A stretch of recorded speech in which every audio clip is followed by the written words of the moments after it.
Okay. Good morning. It is Thursday, December 15th.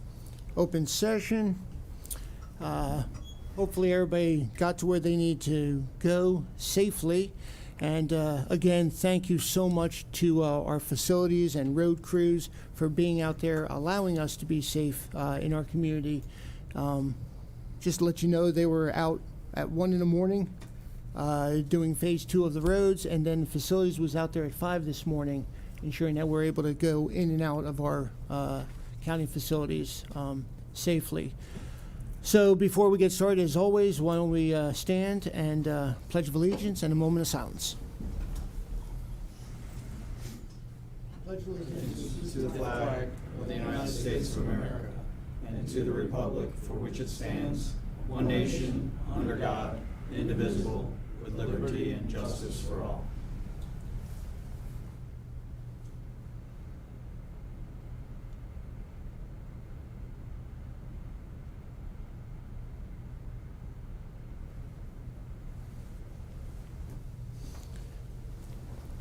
Okay. As always, let's start with Priority Carroll, and we will not be starting with District 1, but just to let you know. So let's start with District 4. Mr. Guerin. Sure, What's thank on you. your mind? Thank you. Just an opportunity to talk a little bit about what's going on in the southern part of the county. The Santa runs with the Winfield Fire Department continue through the 18th. And please check out their website, and while you're there, check out the cash and gun calendar to help out with their fundraising. And the Mount Airy Fire Department has initiated their Santa runs as well, and those will go through the 17th. So go ahead and check the website, see when they're coming to your neighborhood. And their breakfast is this Sunday from 7 to 11:30. So if you're in the area, please attend that. You'll see me there. And the train garden's back at the Mount Airy Fire Hall, and it's in the lower level there every Saturday, Sunday from 12 to 5. That's all I have. Okay. Mr. Gordon. Thank you. As many of us know, Monday was a tragic day in Westminster with a fire on Main Street that caused the loss of White's bikes owner, Bradley White, and his dog, Penny. He's been a significant fixture in the community for decades. 30 residents of the apartments in the building were displaced but are safe, and one firefighter was injured and admitted for monitoring. I spoke with Misty Bruce, the executive director of Red Cross, Monday morning, who informed me that they were on the scene and assisting residents both with food and other aid after the fire. I'd like to make a sincere thank you to the men, women of both fire, EMS, and law enforcement for their valuable work on the scene, which also included Pennsylvania Fire and EMS that joined Carroll and Baltimore counties in that situation.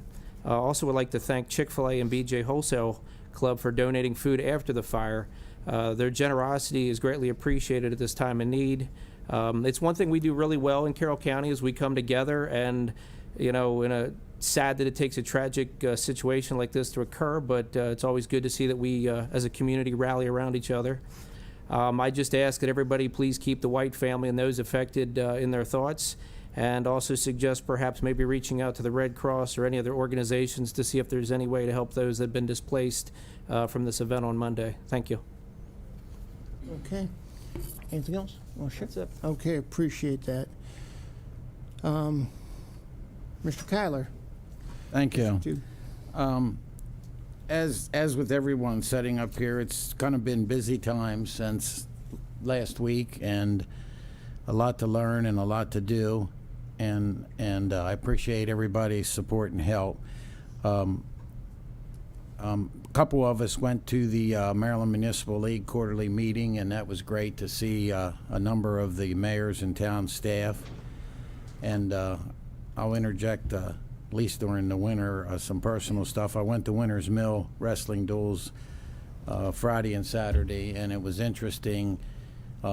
It's a network in that, but how many familiar faces you see, but it would be like a Lansdowne wrestler who's now a coach at Howard, and a Baltimore City guy that's now a coach in Anne Arundel County, but you see a lot of good faces, and that was great.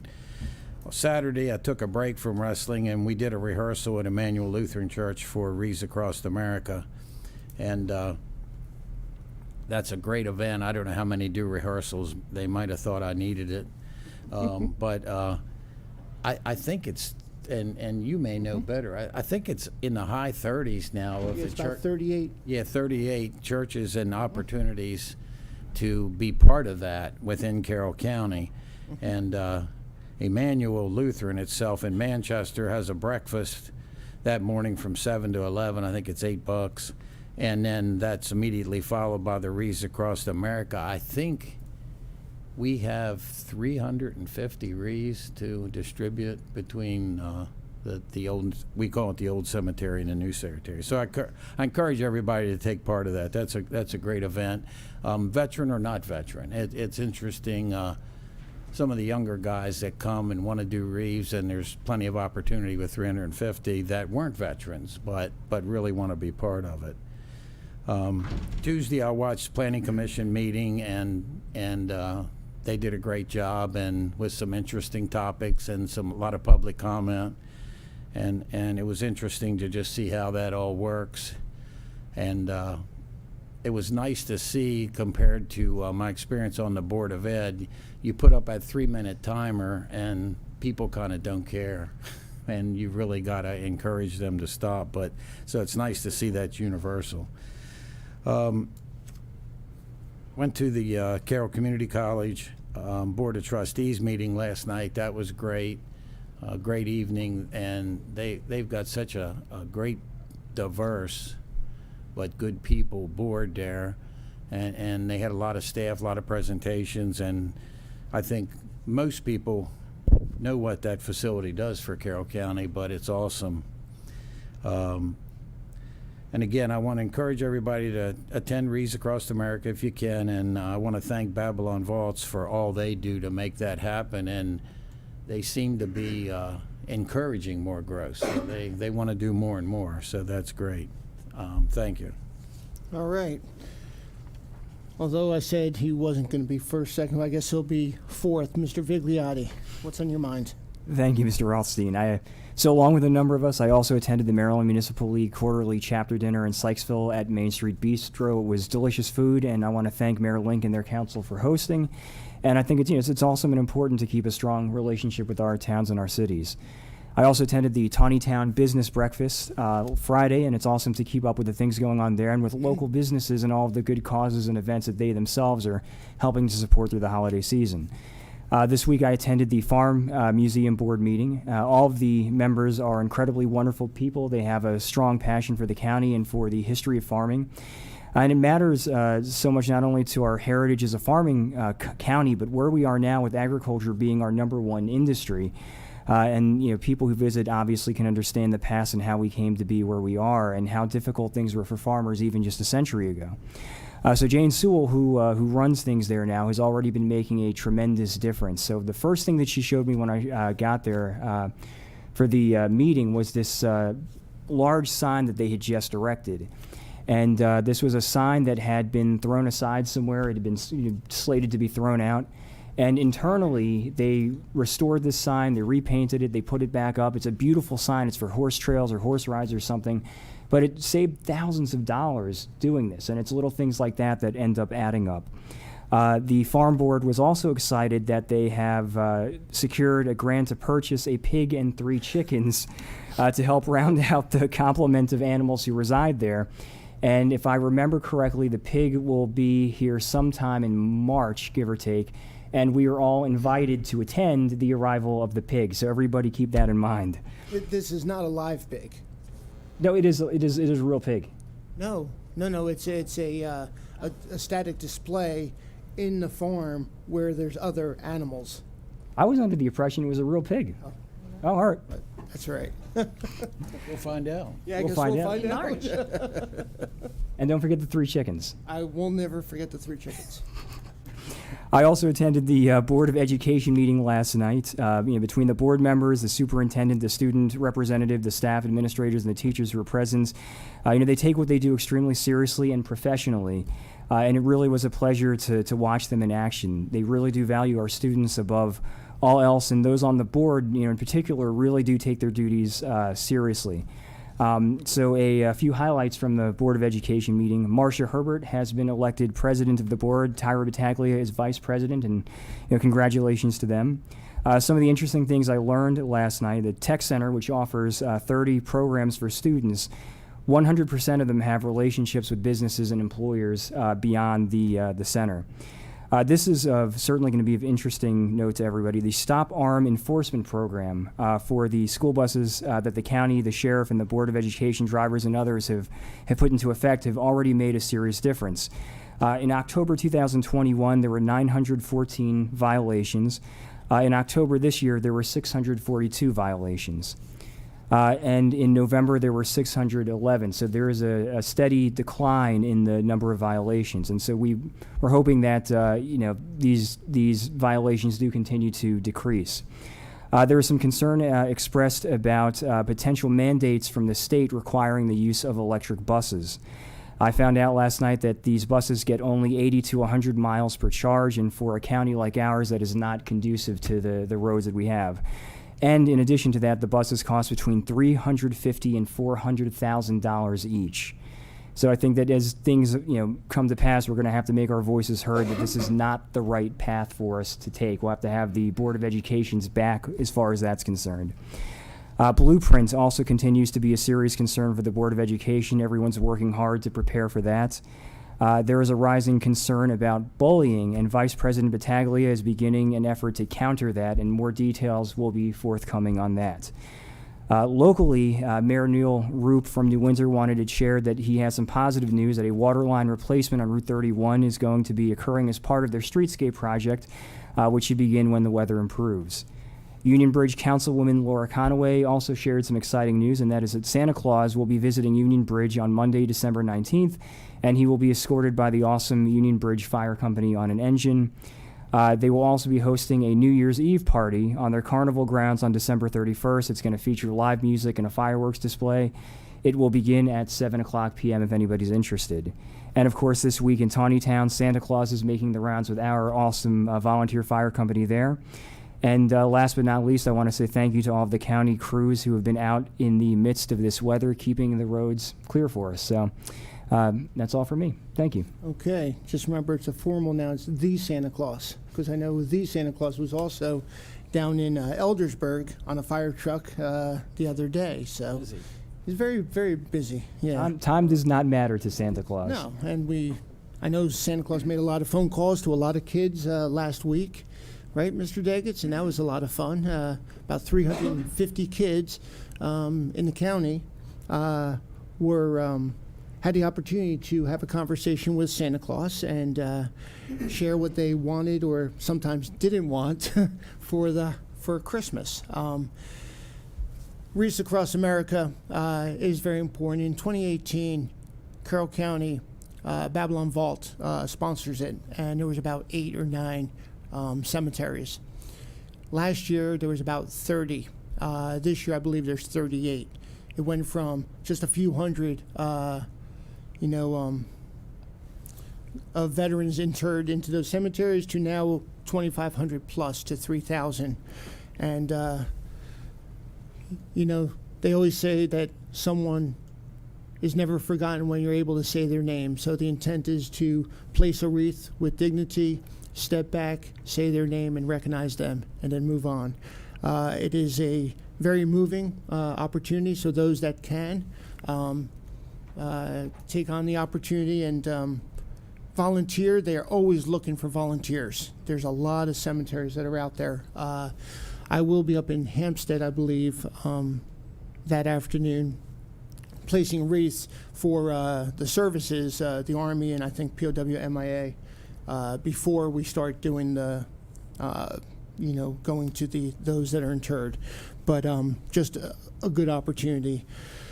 The other thing, well, bear with me. I mentioned last week, I think, that Governor Hogan announced 376 businesses that were given money for revitalizing Main Street, and I didn't have the names of them. I just want to rattle off the names because it's pretty impressive. Almost $500,000 went to these small businesses.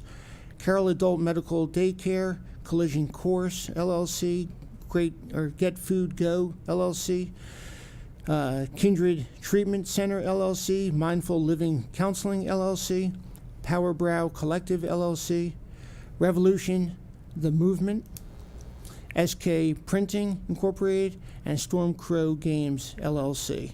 I always like to say it's fun to get somebody else's money, and that's what this was. This was state funds revitalizing Main Street.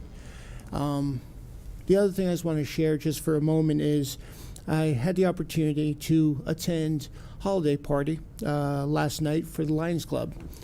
I'm a proud Lion, been there for a handful of years, and what was really cool about this is, one, the food was great, and the community and the folks we're sitting with, Audrey and I were sitting with, was just a lot of fun, talking about, what people are going to be doing for Christmas, what they're doing for holidays, kids and grandkids coming in.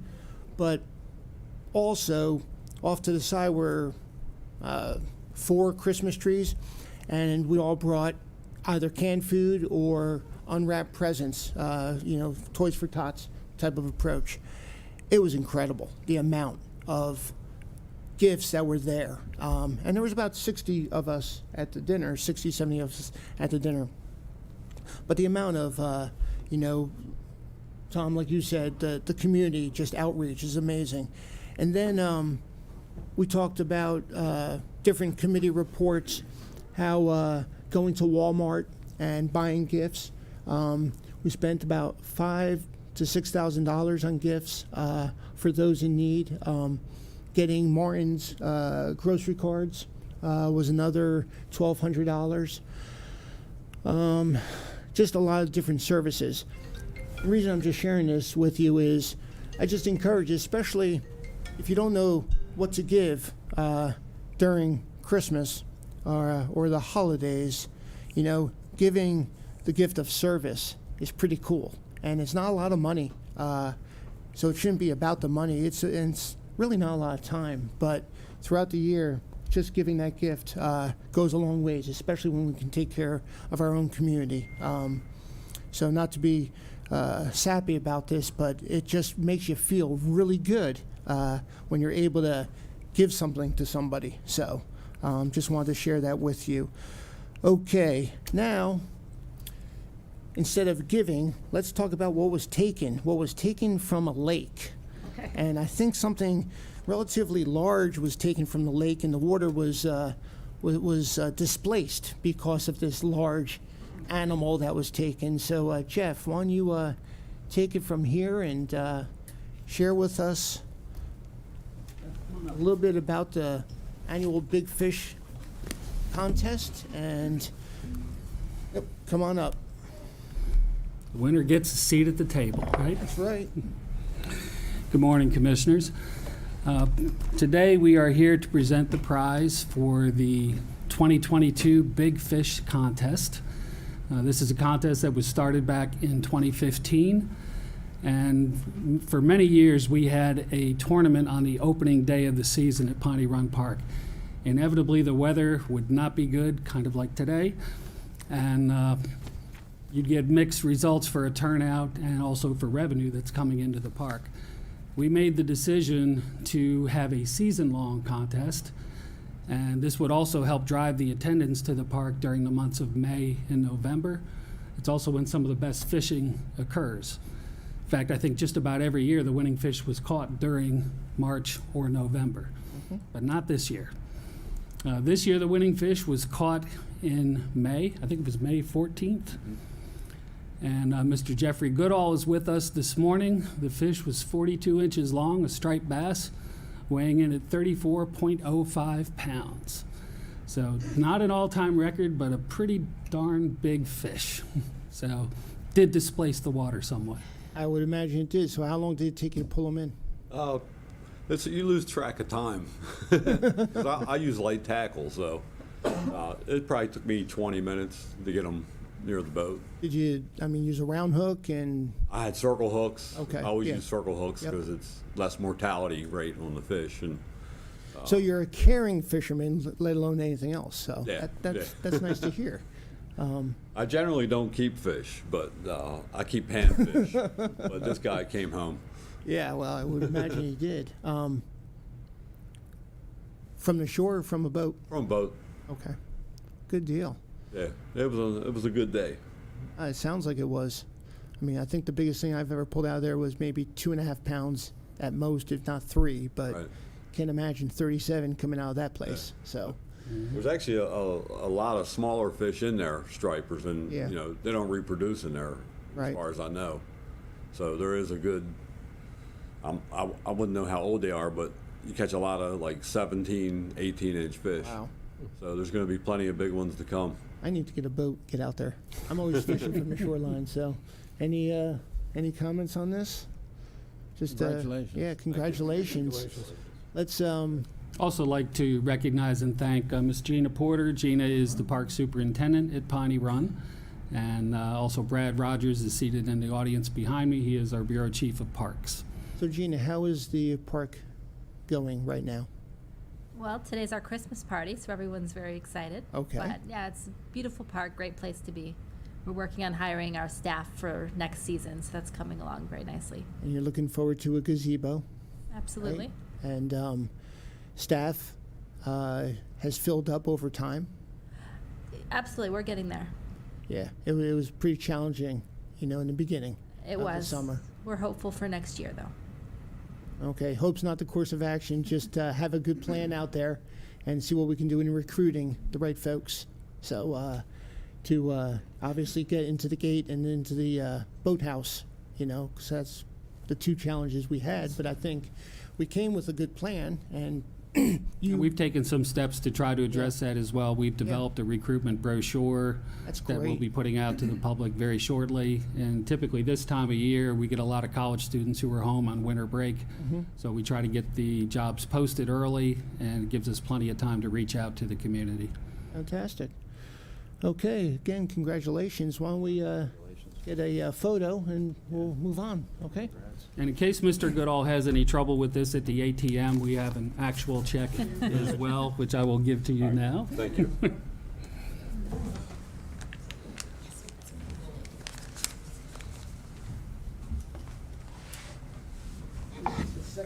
62nd Board of County Commissioners' first official photo with the biggest fish. Here he is.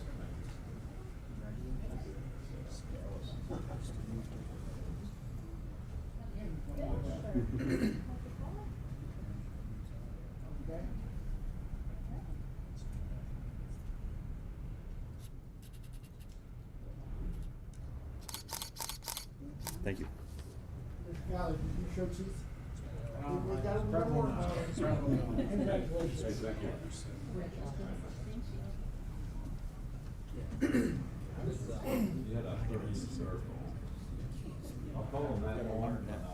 £37 Yeah, no, it's unreal. out of that place. That is unreal. Wow. Okay, you have a good one. Thanks. Have a wonderful day. Yep, Merry Christmas. Okay. The hard work's out of the way. Let's go to item 1. State's Attorney's bonus. State's Attorney's Office, we got Mr. Culver and Mr. Shoemaker. Gentlemen, good morning. Good morning, Commissioners. First of all, thank you very much for the opportunity to appear here this morning in our request for bonuses for the State's Attorney's Office. I'm going to go back to the Sunday in July. I received a text from one of the employees at the State's Attorney's Office, and the text said, does this apply to us? And attached to the text was an article from the Carroll County Times. And the headline in the article was, Carroll County government employees to receive a raise. So it was the first time I had seen the article. I read it and thought, I hadn't heard of this as of yet, but I knew that when the commissioners had given the cost of living increase in 2021, they had moved it up from, I believe, July to either February or March. And I knew I had heard of that kind of last minute. So I figured this might apply to us. So I went into work Monday, and someone actually forwarded me the email that had been sent out in relation to the increase. I made some phone calls and realized that it didn't apply to us. It was for the commissioner's employees.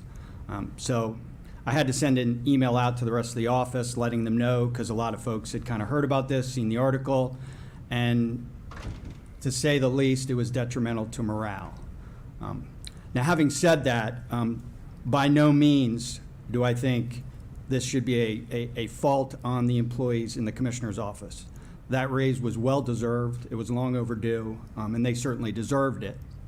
But the basis, the reasons that the increase occurred, according to the information I received, was for retention of county employees. You know, we all have, fortunately, employees within our offices who make a career in Carroll County.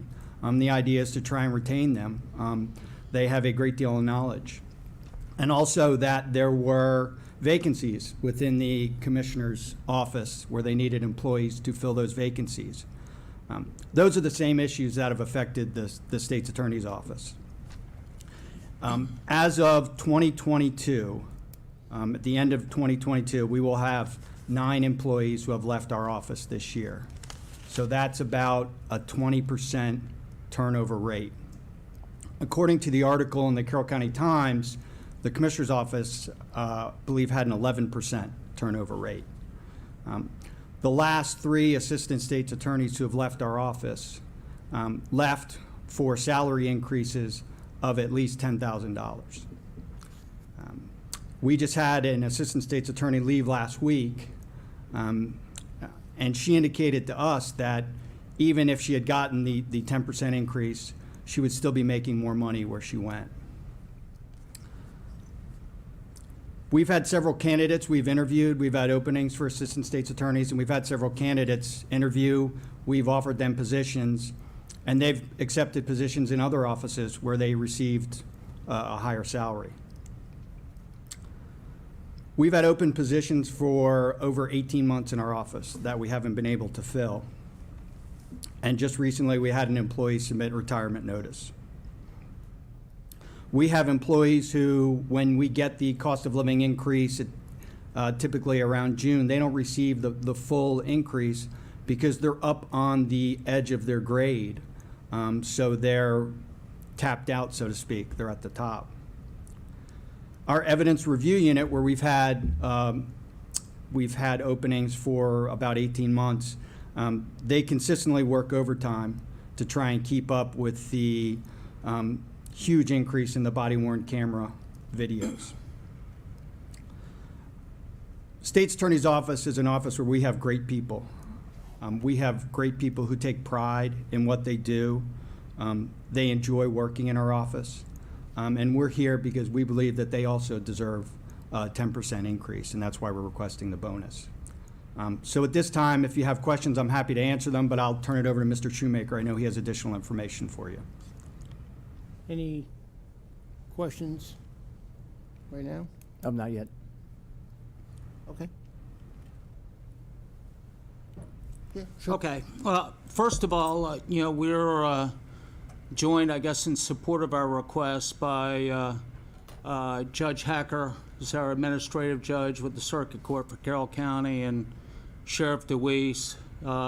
Judge Hacker wouldn't deign to speak for him, but, he may have commentary. So let me just say that over the last few months that I've had the occasion to meet individually with everybody over at the State's Attorney's Office, and I can tell you what I've been able to glean from those interactions is just what Mr. Culver said. We have an extremely dedicated and committed group of folks over there, and I'm excited to be inheriting them, I guess, in about 2.5 weeks. But I can also tell you that the recurring theme that I've heard again and again from the folks over there was their disappointment stemming from the raises and the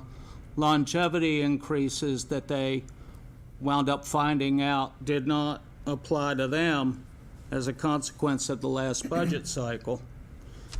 And having said that, given the staffing challenges that the Board of County Commissioners had been experiencing over the last year or two leading up to the adoption of the fiscal year 23 budget, I absolutely believe that they made the right call, the Board of County Commissioners then. However, the Carroll County State's Attorney's Office has been experiencing the very same challenges. And in fact, in some instances, they're even more pronounced. Let me also note that I fully support the significant investment that was made in our law enforcement personnel during the last budget cycle.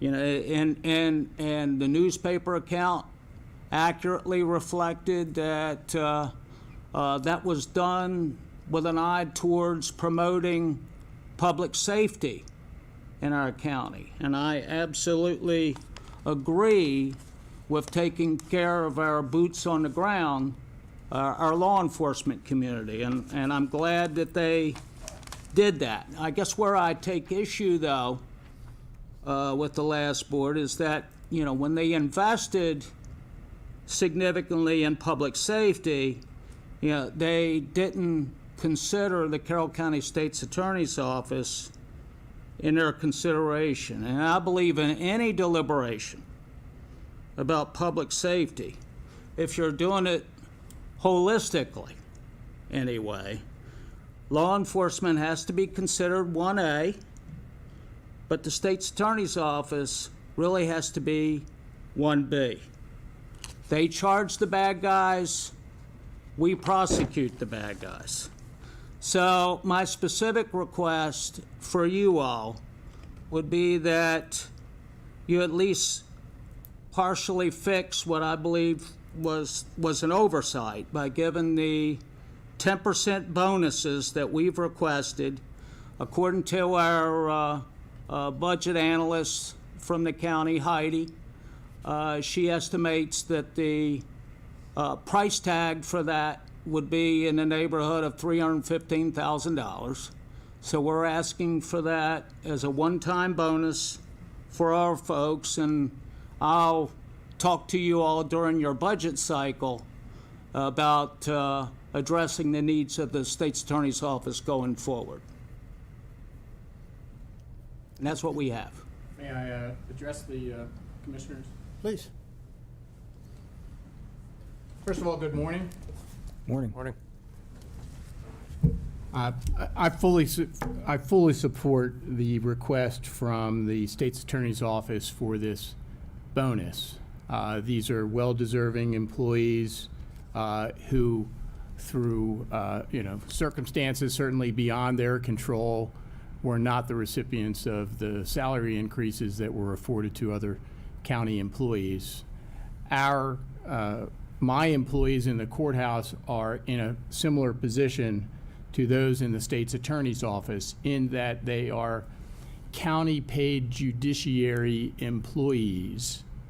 But I will tell you that to a person, they really consider themselves to be county employees, though technically speaking, they are not. We have also experienced an attrition rate. We've also experienced difficulty in hiring. In fact, we lost one employee to the State's Attorney's Office who left the court to get a higher salary in the State's Attorney's Office. The other difficulty that we experience in the circuit court is that part of our employees, some of our employees are state employees, and some are county-paid court employees. And so when the state offers either salary increases or cost of living increases to state employees, those increases apply to the state judiciary employees, but they don't apply to my county-paid judiciary employees. And so we have too experienced a drop in morale as a result of that.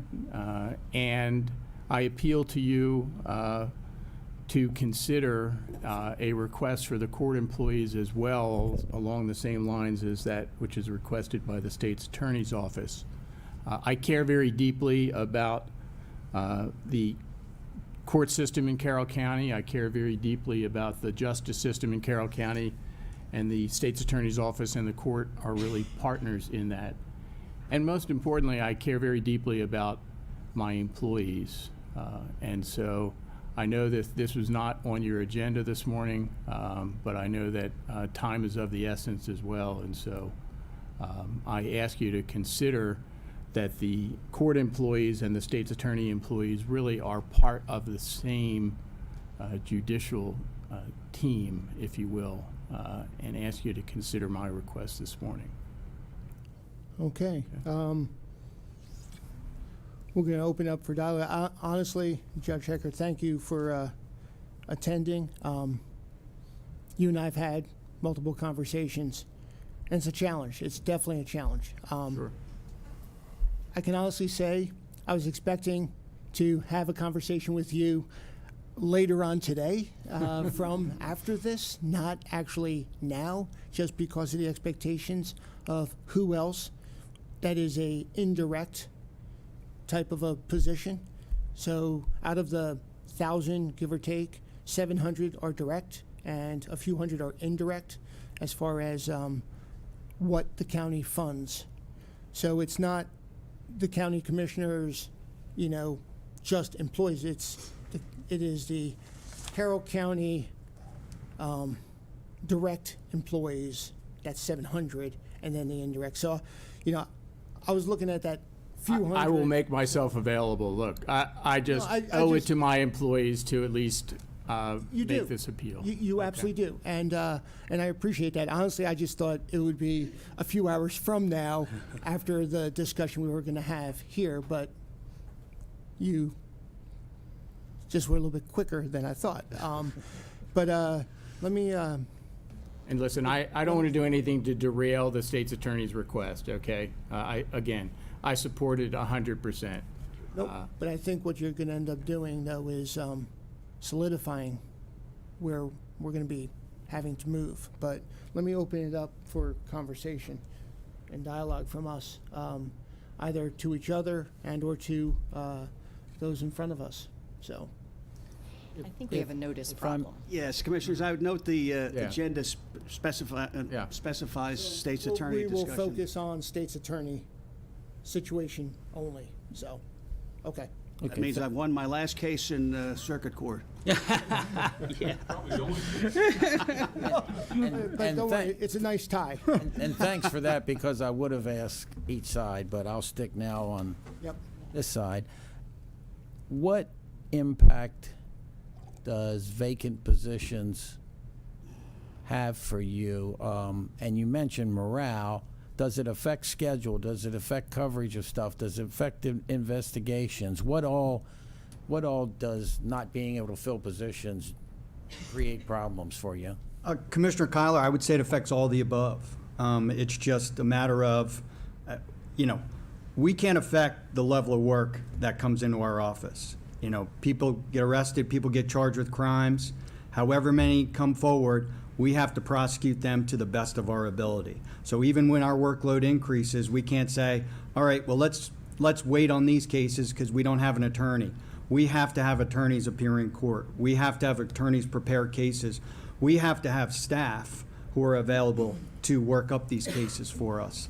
And as the addition, specifically our evidence review unit, as the number of body-worn cameras have increased, Westminster Police just increased last week. More videos come in, but we haven't gotten more employees. Fortunately, come January, we will have a new employee come in to assist that unit. But it just means the folks in the office are doing a lot more work. We have attorneys working weekends to prep their cases so that they're ready because they're in court so many days during the week. So these vacancies affect the office as a whole. Thank you. And that's been particularly acute at the circuit court level. We have, right now, as we speak, I mean, we have essentially 4 vacancies at the senior prosecutor level, and they are taxed, the folks that we do have. And it's, they have challenges. They've met those challenges, but they're challenges nonetheless. So if I might ask, so do you anticipate that bonuses will have some kind of effect on the issue of competitive pay in the hiring process versus, say, a discussion about the salary structure in and of itself?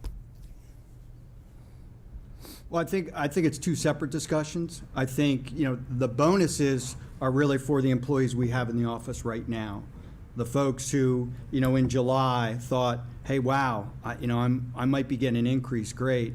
And lo and behold, found that it didn't apply to them. So we're trying to make that right. Going forward, will there need to be a discussion about salary levels in our office? Yes. We're no different than other organizations where there's just not as many people applying for jobs. So the Carroll County State's Attorney's Office is not different from other state's attorney's offices across the state. There's a lot more vacancies.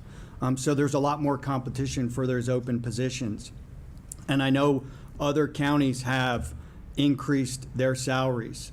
Montgomery County was raising their assistant state's attorney opening salary to $80,000, and that's in competition with Baltimore City and with other counties. So as these other counties increase, we're falling behind. So when we do interview people, and we've had candidates where we thought would be a great fit, but they have opportunities in other jurisdictions. So, and the same goes for staff. We have folks who, they may love working in the office, and they may not be looking other places, but they may decide, I'm going to retire. I'm going to hang it up a little sooner, just because I'm not seeing the increases that I thought I would see. So, to give you a long-winded answer, Commissioner Vigliotti, it's a 2-pronged process I think we need to look at. And just to follow up on that, Commissioner, the bonus request that's before you today is specifically earmarked for the employees who have been weathering this storm for the last, months and, year and a half, whatever the time frame is that they've been suffering over there. It does not apply to, it would not apply to the new folks that are coming in starting January 3rd. It's for these folks that have been bearing the burden. And how many of those employees at present do you anticipate may resign given the lack of competitive pay without the bonuses? I mean, does and I guess I'm trying to be as straightforward and factual as possible. So if bonuses are not given, how many of those employees that you have now do you anticipate will not stick around because they do not have that 10% that other county agencies had? That's hard to predict, but I can say that I know that there are employees in the office who have been looking for other positions. So we can't predict that, but I know that the 10% would go a long way to giving them one more reason to stick around and maybe turn down another offer. And so going and to that point and going back to what you said a few minutes ago, so it's almost like you're saying that the bonuses have. And let me rephrase that. So the question of the bonuses at present is not necessarily a question about the competitive pay for the vacancies, correct? You're talking about the bonuses today in and of themselves for the existing employees, and so should we consider the vacancies that you have now separate to the bonuses that you're requesting? Yeah, the only reason we mention the vacancies is because it kind of hits home as to the folks who work in the office. The more work that they do. So the vacant positions, the bonuses would not go to increasing those salaries. This is just for our current staff who are in the office. Thank you. Sure. And Ted, if you can you let us know If the county has used bonuses prior, and is there precedence for either this size of a bonus or type of bonuses provided to either direct employees or indirect? Okay, probably a couple answers Okay. to that. Bonuses have not been used very often in any circumstances. I'm not aware of something like this request having happened before. During COVID, we did give a bonus one year where there were no salary increases. Partway through the year, our situation had changed and the commissioners agreed to give a bonus. And if we go back to I recession. apologize. Those were like, weren't those were like $300? I mean, they were very small, weren't they? I can't remember the numbers. I don't remember either, but Heidi is shaking her head yes. Yeah, that's what I thought. They were like $300 or actually 100 to 300, something small. And if we go back to the Great Recession, I think there might have been a year or two where we gave bonuses instead of salary increases. Salary increases. So it's been used on occasion, not very much. Almost all those were as part of a budget process. The two that I can think of that would not be in the budget process was the COVID money I was just talking about and what we're considering here today. The bonus, I mean, since you're up here, amount $315,000 for state's attorney's office, Yes. roughly. Okay. Okay. So, oh, go While ahead. you're up there, I know from Board of Ed, there were bonus situations various years. The bargaining units didn't like it, but they took it. That was always probably part of the budget process. That wasn't during the other parts of the year. Do you remember? Well, with the school system, it gets a little weird because the union negotiations and the budget process are out of sync. But it was part of the normal process. Now, I'm not going to swear that I can remember what did or didn't happen with schools, but I don't recall any, kind of special bonus outside of the process. So I've been a commissioner for 10 days, a lot to learn. I think I'm learning a lot each day. But one of the things I understood before I even got elected was that we've got a lot of unfinished business in terms of raises, i.e. bonuses, compensation, retirement benefits, death benefits. And it also begs the question, are there better ways to do compensation and what works best anyway? Are bonuses effective? Should we be looking at some sort of broader approach? I understand why you're asking for this now, and I understand the need. But I am concerned because it is outside the budget process and the budget cycle. And right now, as far as I can tell, the budget cycle for us looks like it's going to be complicated. It looks like it could be problematic. And to get in the habit of going outside the cycle and making these types of decisions is a concern of mine going forward here. I support it. I support what you are trying to accomplish, absolutely 100%. But my concern is that we've got a budget process and a budget cycle approaching us. And it certainly would be nice to be able to take a look at this issue and all the other ones together, although I understand how important this one is. And I certainly understand the concern, and obviously, in a perfect world, it would be part of the budget process. But moving forward with the budget process, I mean, how many more months are we talking before any employees are going to see any increase? From our perspective, this is something that should have happened last July. And it's something that we've tried to move forward with since then. We've had discussions, and thankfully, you were kind enough to let us appear here today. If we could have done this July 16th, I would have been before you July 16th. So this, Commissioner Guerin, absolutely, that certainly is understandable. But this is a situation where, moving forward, I would love to see employees get raises, but that's months away, and that doesn't make up for the time where There were other employees who got a 10%, and our employees felt that it was more than justified in our office as well. Yeah, and I'll share with you, because in the same sentiment that, Commissioner Guerin is sharing is, I agree that we should be taking care of the people the best we can. It wasn't July newspaper that brought evidence to this situation. It was a budget process that started months prior in open session. I mean, I'm very proud that we are here in open session to have this discussion. Every work session we had when it came to studies or discussions of salary increases were done openly. And other agencies and others came to us and said, hey, what about us? There was some real large muscle movements with the fire and EMS on how to do things. So they were very large participants. And because he's also in the room, the Sheriff's Department was also very much attuned to every work session. I understand it's overload of information. I do.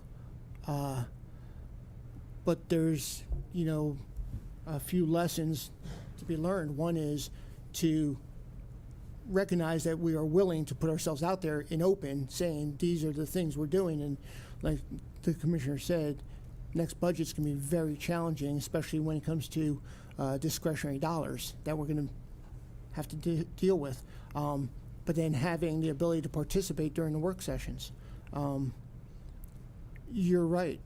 We make a decision for the next budget cycle. It will be months prior to it being in effect, because the budget will be approved May 31st and put in place on July 1st fiscal year. So you're absolutely right. We're talking, 9 months away, 8-9 months away. And again, I'm empathetic. I applaud everything being done, and Judge, you and I have had a lot of these conversations. It's not that, I don't want to say comparison, but if we look at one, we look at the others of those 300, and from $315,000, it adds up to $4.1 million. If we were to look at the same type of, now, is one less important than the other?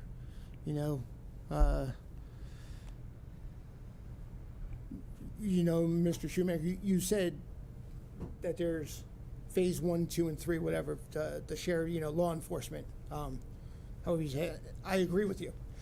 So with that said, safety, security being highest priority, okay, these are more important than these, but it doesn't mean that these leaders don't find them as high as a priority.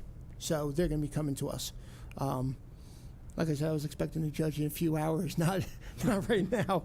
But we're talking 4.1 million if we were to look at bonuses in the same breath that you're asking for now, and that's a concern because that's a large chunk of change that's unallocated in this budget,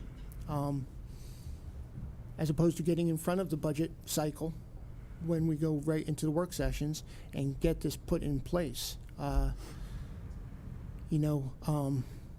The priority was to get positions put in place. And I think we did that with money that you had, correct? That you had within your budget. We were able to move and get specific jobs. Well, we had to discontinue several positions in order to pay for the openings that we had to fill. So, but we did it within our existing budget. And We you just had to prioritize- discontinue positions. You discontinued, they were open positions. No, They were filled positions. Yes. Okay. But you prioritized the positions that you needed to fill. correct. Okay. I'd always say if it was easy, it'd be the Air Force, but no, this is difficult.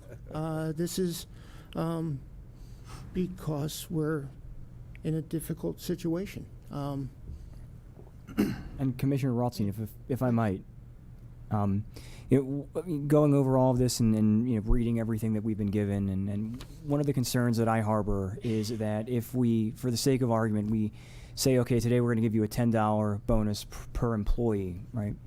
What happens if going through a budgeting cycle next year and we're talking about, increasing wages? We can only do $5.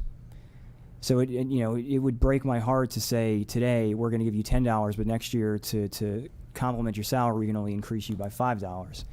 And so that is something that deeply troubles me. That be saying, okay, we're going to give you extra this year, but we can't do it next year, and we end up in the same kind of a position 1 year from now. I just want to point out, gentlemen, I want to thank you all for coming in this morning. I greatly appreciate and respect the work and the diligent work that the State's Attorney's Office does, and I'm empathetic to your cause, and I understand where you're coming from. I have to echo my colleagues, though, on the fact of we are dealing with, some economic challenges, to say the least, be it high inflation, be it an economic recession that we're already in. We've got a wide array of heavy lifting. To Commissioner Rothstein's point, you have a $4.1 million number we'd be looking at if we were looking across the board at all these different organizations right now. In relationship to this bonus, one question I did want to just inquire about was, if we were to give this bonus right now, is this then going to be, are you looking to then carry this forward in next year's budget cycle as a pay increase salary-wise, with whatever other additional things you might bring forward to us, or is this completely a one-and-done situation? Well, I think Commissioner Vigliotti brought it up before. It's kind of a two-step process. This is looking at employees who our office is, as we look at it, was no different than the Commissioner's office. And Commissioner Rothstein's correct, and I didn't mean to make it sound like the Commissioners July 16th just said, hey, we're giving it 10%. I know there were a number of studies that were done and was looked into how they can fill vacancies within the Commissioner's office, how they can retain employees. And so I know there was a lot of homework done before the raise was given to the Commissioner's employees. Our point is just, for the same reasons the Commissioner's employees got the raise, we have those same issues within our office. And from our perspective, we've been dealing with these vacancies. We've been trying to retain people since the July time when we found out about the raises. So this is step one to right the employees we have now. Moving forward, we certainly would look to our salary structure and see if it's comparable to other counties. Are we paying assistant state's attorneys what other assistant state's attorneys are being paid across the state? The same with our admin staff. So that's certainly something we're going to look at. This is just dealing with the employees we have today. Mm-hmm.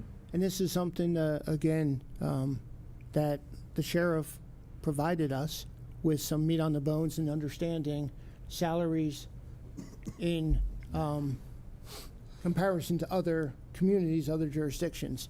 I've thrown the sheriff's name out a couple times, and if, do you have something, but it's got specific to state's attorney's office discussion? If not, yeah. Okay. Tim will be all over me if it's anything other. I'm in my 9th year of budgeting, so I've got a leg up on these folks. I really do. So, and I do study you all intently when it comes to budgeting, and there's a lot of complex things that are done with my budget. It's much larger than these folks. But what I want you to understand before you make a vote is that every single case that a deputy, a trooper, an officer makes, whether it's a suspended driver, a drunk driver, all the way up to homicide, comes through Mr. Culver and Mr. Shoemaker's office. Any case that requires the representation of the state comes through their office, regardless of what agency it is. And I think what concerns me is that I have some extremely complex cases that are coming up for prosecution, and you only need to pick up the newspaper to see exactly what I'm talking about. And if we can't retain, or if I don't have the best and brightest that are prosecuting those cases, it's a disservice to this community. And what I am seeing, unfortunately, is a case being assigned that is complex, and that attorney that has the case may find grass that's greener somewhere else and roll out, which prolongs that case and continues to push it. And you can only push these cases so far before we've got to do something with them. And so I know they're trying to recruit some quality felony prosecutors, which I need in place desperately. But please understand there's everything that goes through their office, absolutely everything. I support it. I understand that there's a budget process that needs to take place here in January all the way through to the spring until it's adopted in July. And I'm very much in tune to that process. I don't think Mr. Culver's been in the position for a long time to watch that process go. And I think he's desperate to come over and ask for this to make sure that we retain those people so that the cases I have can be adequately prosecuted so that folks that need to go to jail go to jail. So I'm here to support his request. You know, we got a lot of numbers and specificity from Heidi, from the Office of Management Budget, and Ted, and from you, for us to think through, allowing us to make a black and white decision from what we have. But, you know, there's also the potential to table this, have a further discussion on this. Doing math from the dais is doing monkey math, and I refuse to do that, and don't expect any of us to do that. So, but it may be something, you Well, know. I'd like to ask that question Yeah. of our legal counsel. What are our options? Yes, no, defer? I mean, what are our? You mean on this question? But you can yes, no, or defer. What's defer mean though? Defer means we'll put it off till a later date, or defer it till the budget process, I guess. I'd like to make a couple more comments, and if it generates an answer to a question, great. My opinion, a bonus is one-time money, and it should not be reflected in next year's budget. That's, what do you say, apples and bananas? And if you were asking for ongoing money, I'd have stopped listening 15 minutes ago. But you're not. You're asking for one-time money. It is related to law enforcement. As our sheriff constantly tells us, we're not the other counties around us. We're not the other larger city that you can drive to in 40 minutes. And I don't want to see us be that way. I don't want to see us have people out on the street awaiting a trial that commit another crime. You know, I don't want to see things expedited. I do think, unfortunately, our whole national economy and the gotta watch the cluster that's going on complicates this. And I think the change in the state's attorney's office complicates this. You probably had a lot of things on your plate all of a sudden. And so I'm more sympathetic to this, but if the rest of you are not, then I think tabling it is better than saying no today. I'd hate to call a vote and have it be turned down if there's more things we can consider. And I'll go on the record for transparency.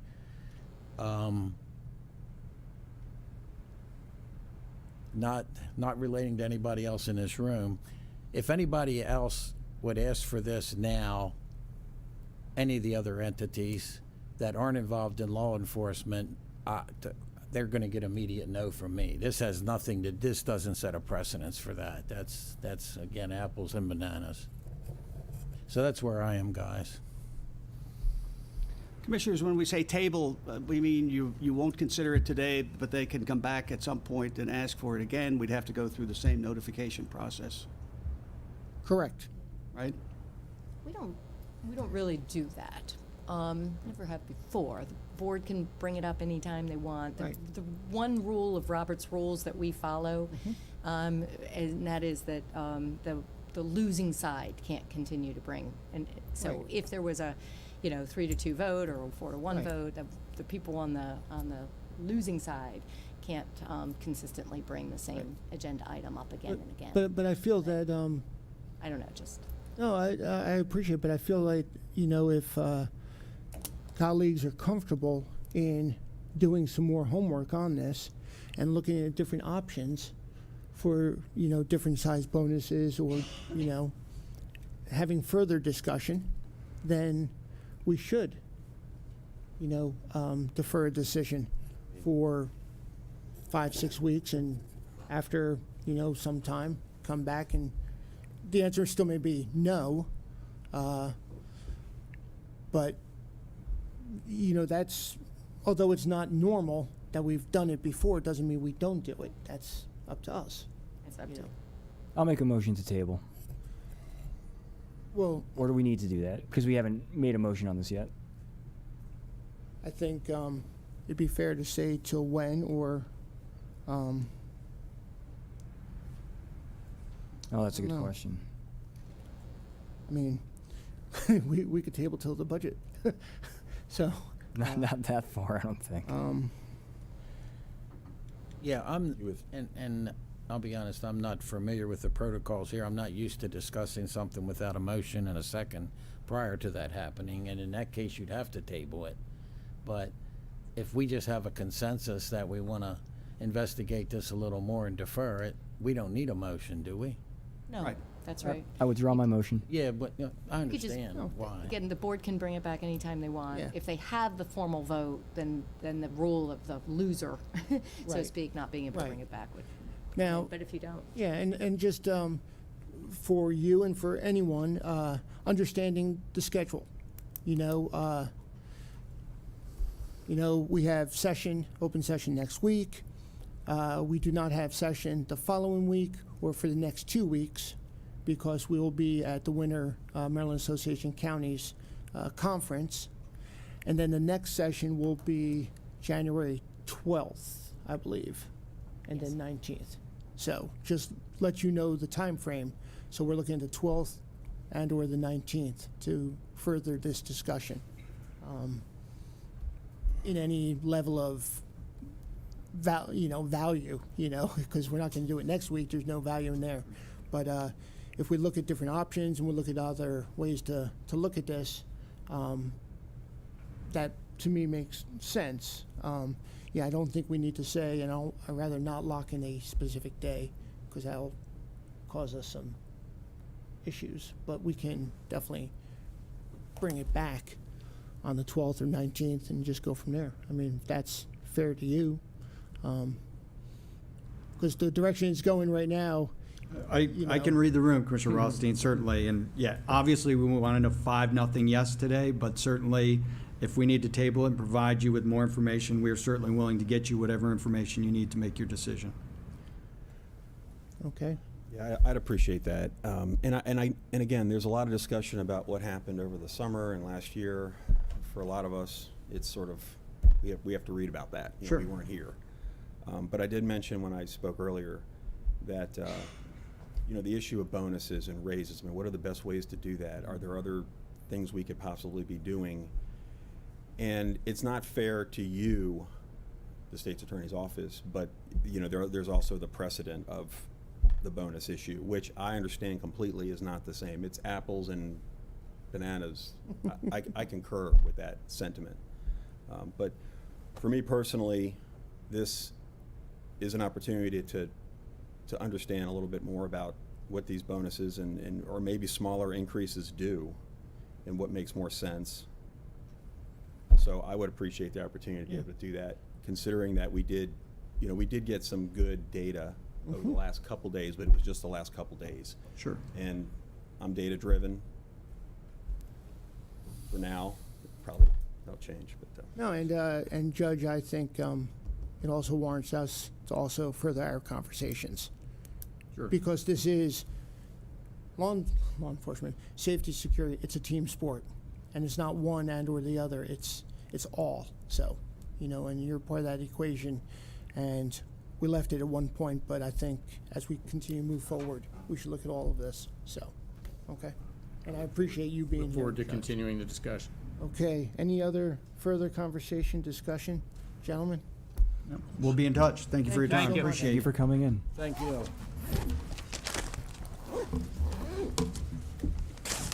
Okay.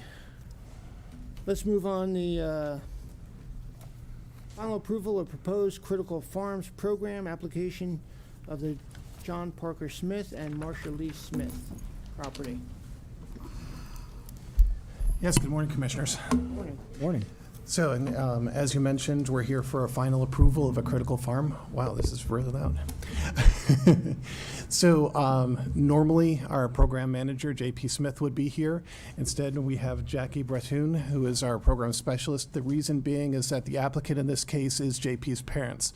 So, for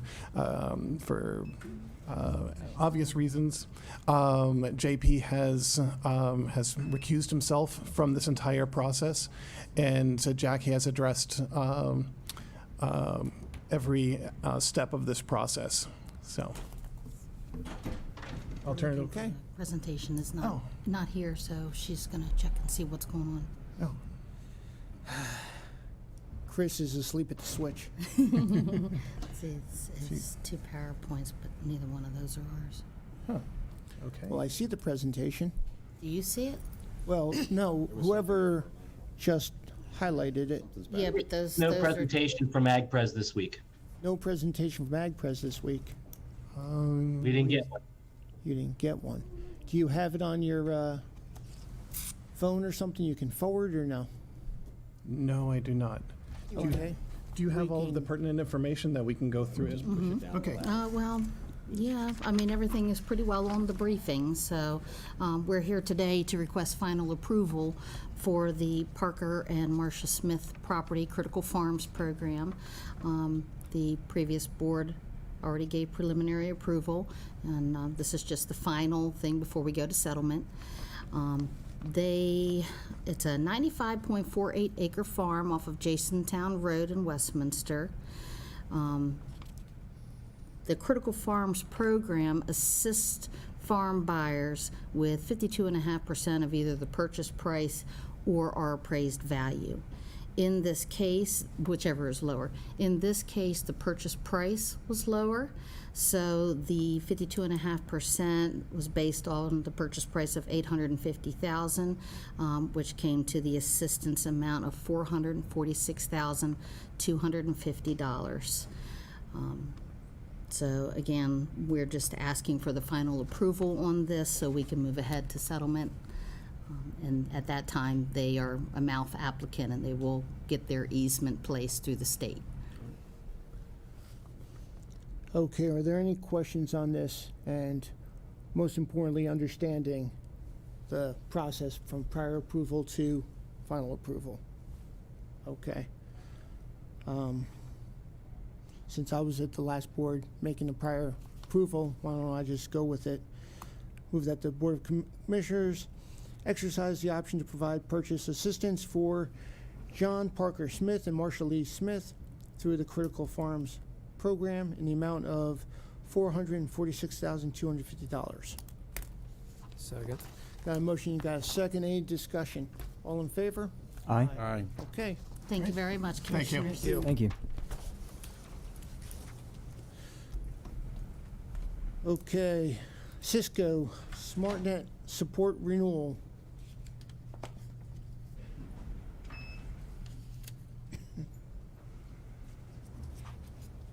Okay.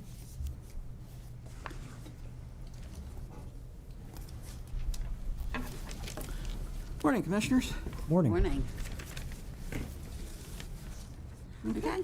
The Office of Procurement, in cooperation with the Department of Technology Services, requests your approval to award a contract for Cisco SmartNet support services to Digicon Corporation in the amount of $151,877.34, and to include the cost for the license renewals as well for $10,005.33 for a total cost of $161,882.67.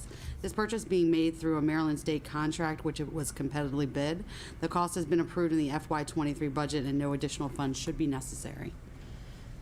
Morning again. Mark Ripper, Director of Technology Services. I'm here today with Mr. Sixton Cadell, who is our Network and Cybersecurity Manager. And basically what we're asking for is the annual maintenance. We have about 210 devices out there that manage our entire network throughout the county. That includes all the recreation, all the parks, all the senior centers, everything connected to this system. This maintenance is so that if any of those devices go down, they get replaced. Generally within 4 hours, we're back up and running again. And if anything, all the security patches that get done throughout the year get included in here. And Mr. Cadell can answer any other questions you might have about this. Morning. Just to emphasize that these are for devices spread across every county facility. Currently, that current count is around 47 sites that we have this equipment at. And as you can see, this is over 200 devices. So this is critical infrastructure for the county that pretty much every device has to work across this hardware at some point. Is this a new item or is this a first time? And is the first time because of warranties running out or timing for maintenance or age, or what's the reason? This is an annual cost that we have to bear. And there's no benefit in going beyond annual, correct? That's correct, Commissioner. Again, we do that with every one of these now. We check and see if there's any benefit to going out multiple years at one time. Okay. Okay, any questions on this? If not, I'll entertain a motion. I move that the Board of Commissioners award a contract for Cisco SmartNet support renewal with licenses to Digicon Corporation in the amount of $161,882.67. Second. I got a motion, got a second. Any discussion? Seeing here none, all in favor? Aye. Okay. Commissioners, if I can indulge you for just one more minute, I also brought up with me this morning Mr. Jay Ubel, who is the new broadband project manager that was hired, and I just wanted to introduce him to the board. He's already hit the ground running since last Thursday, has a lot of great ideas with expanding broadband in Carroll County, and I think he'll be a great asset to the county. Okay, Mark, just with that said, well, first off, welcome and thank you. Can you explain the purpose of the hire and how that came about? Sure. What the expectations are? Sure. What happened is because of COVID, there was a recognition that high-speed broadband internet access was very limited, especially in rural areas. The federal government over the last several years has issued multiple grants out to the various states. The state of Maryland has then in turn issued grants out to various counties. At this point, we have been the recipient of 5 different awards made to different organizations to begin to construct or expand fiber in Carroll County.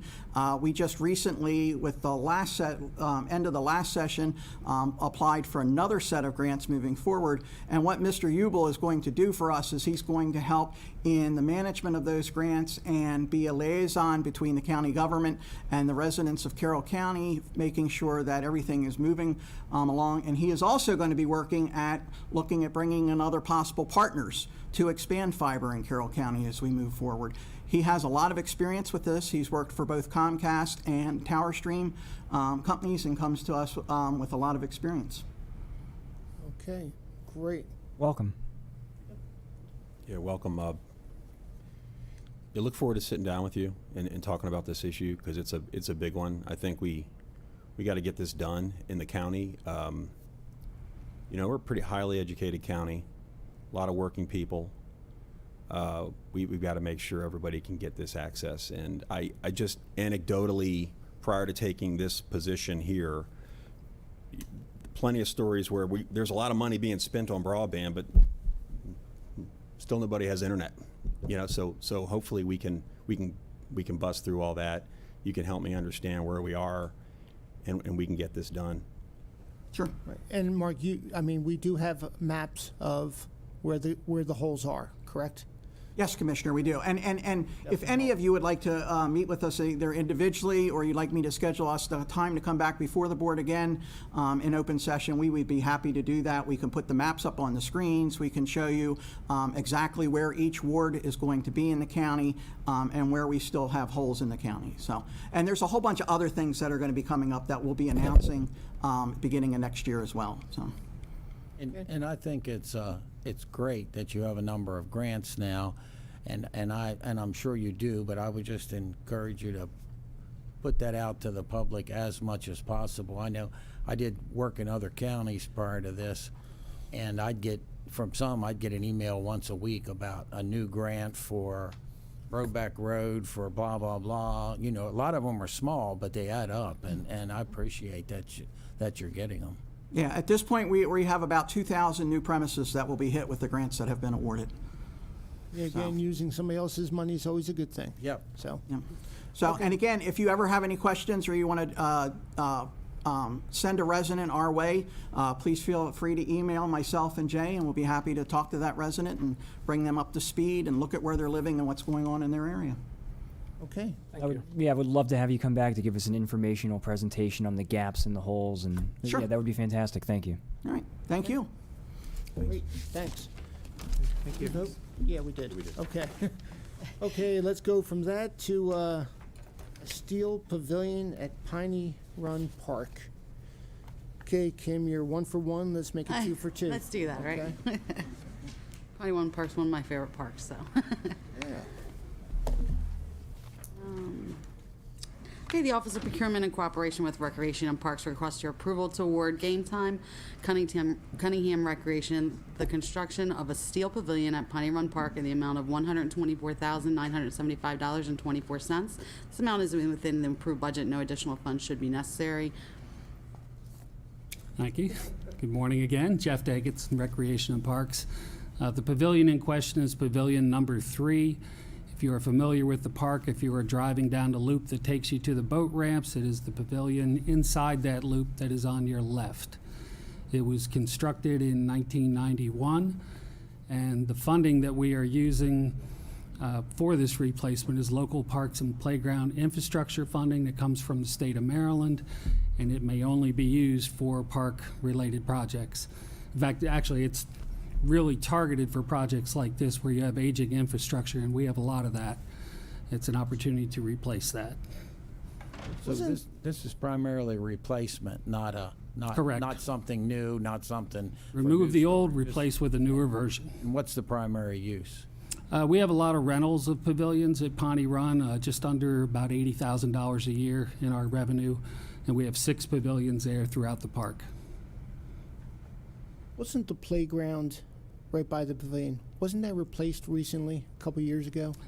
Playground down at the bottom of the hill was replaced, I was going to say a couple of years ago, but the years go by quick. I guess so. I'd have to check to give you the Yeah. actual date on that. But that was replaced, and so we're talking about the pavilion next to that playground.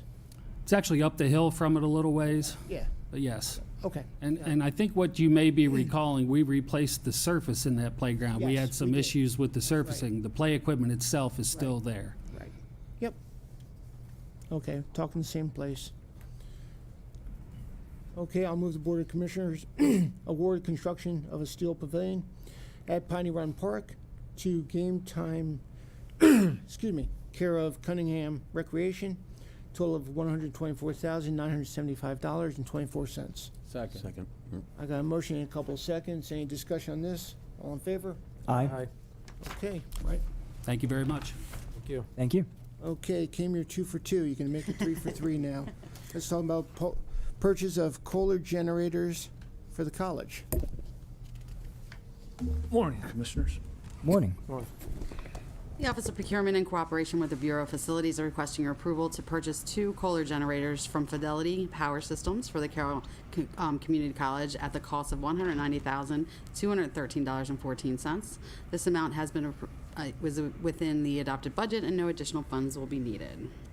Welcome, new commissioners. My name's Justin with the Bureau of Facilities.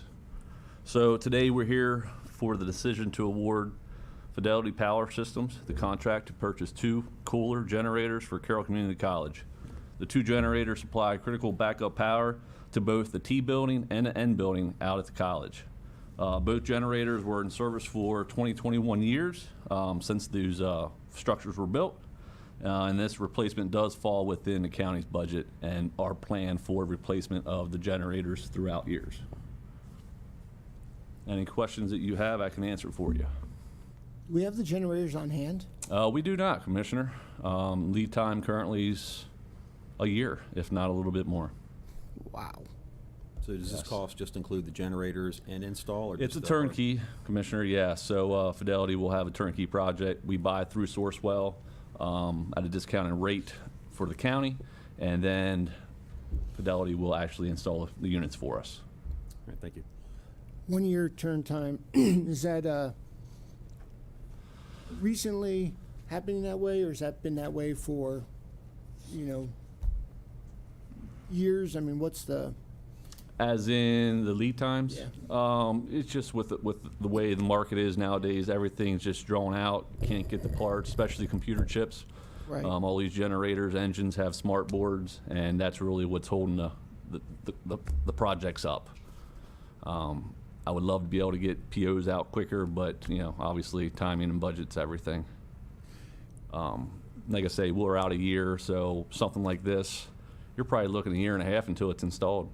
Wow. So we, really want to try to stay on target to get these things replaced at that time, because if we keep pushing them out and Yeah. a year and a half out, now we're a year and a half behind the ball. So, Wow. Okay. Any other questions on this one? Entertain a motion? I move that the Board of Commissioners award Fidelity Power Systems for the purchase of 2 color generators at Carroll Community College in the amount of $190,213.14. Second. I got a motion, I got a second. Any discussion? All in favor? Aye. Did y'all think you would be spending this much money on generators and on a Don't- weekly basis? Don't remind me. 200,000 here, 200,000 there. It's incredible, yes. the price tag of equipment like this. Yep, It's to keep just- the infrastructure up and up to date. It is. is. It's pricey. It was one of the most baffling, I'll just share with you, one of the most baffling things to me the first few weeks, thinking, oh my gosh, the amount of dollars in infrastructure to maintain the services in our county. But Absolutely. that's where we're at, so. That's what we're here to do. So thank you. Okay, absolutely. Have a great day. You too. Great job. Okay, let's talk about Gemini Drive, cleaning and lining of sewage, laterals, and mains. Good morning, gentlemen. Morning. Morning. Andy? Good morning, Commissioners. First, I'd like to introduce myself. My name is Carrie Dolsky, and I work in the Office of Procurement. I'm a buyer. I've been with the county for 17 years, and I'd just like to welcome you here and look forward to working with you. Thank you. You as well. Good morning. My name is Andrew Watcher. I'm the Chief of the Bureau of Utilities. I've been on board for approximately 6.5 years or so, and you'll be seeing quite a bit of me as the weeks and months go on. So. Nice to meet you. But it's always a good thing, Andy. The Office of Procurement, in cooperation with the Bureau of Utilities, requests your approval to award a contract for the cleaning and lining of sewage laterals and mains on Gemini Drive to PBP Underground LLC in the amount of $92,035. This award is being made via competitively bid term contract, and this bid is within the adopted budget, and no additional funds will be necessary. Gentlemen, Gemini Drive is located in the Freedom District off of Macbeth Way on the south side of Maryland 26. In general, as sewer piping ages, both the laterals that serve the residential users and the mains that collect and convey the wastewater are prone to underground soil shifting and pressures. As this happens, the pipe joints open ever so slightly, and that allows fine meshy tree roots to enter into the lines. Over time, this can and does result in sewer blockages and backups. So this tree root intrusion problem is occurring on the portion of Gemini Drive, the tail end of this drive, as noted by the blue dots. We are going to be lining the sewer laterals for each of those 12 residential units. This mouse is driving me crazy. I don't know, it's got a life of its own. I think I have it back now. No, I don't. It's not me. That's right. I'm sorry. Thank you, Chris. So we will be lining the laterals for the 12 houses as well as the long mains in this short stub right here. They are having tree root intrusion problems at this time. So the first step will be a cleaning of the tree roots. The second part is the lining of the tree roots, or the lining of the lines to keep the tree roots from protruding in the future. The Bureau has a very good working history with this contractor, and we do expect for the same high quality of work to continue with this project. Any questions for me? Is there, oh, I'm sorry, Andy, do you want Oh, go ahead. to? Is there any idea of how many other intrusions, either in this area or other areas that there are at present? Not a good definite number. There are other areas that we are aware of. Our issue is, as the price tag with this, it is expensive. We do try and stay on top of it. We do have a very small staff of employees who handle this type of work as well. We can do some of the work internally, but for scopes of work like this, we do have the contract out.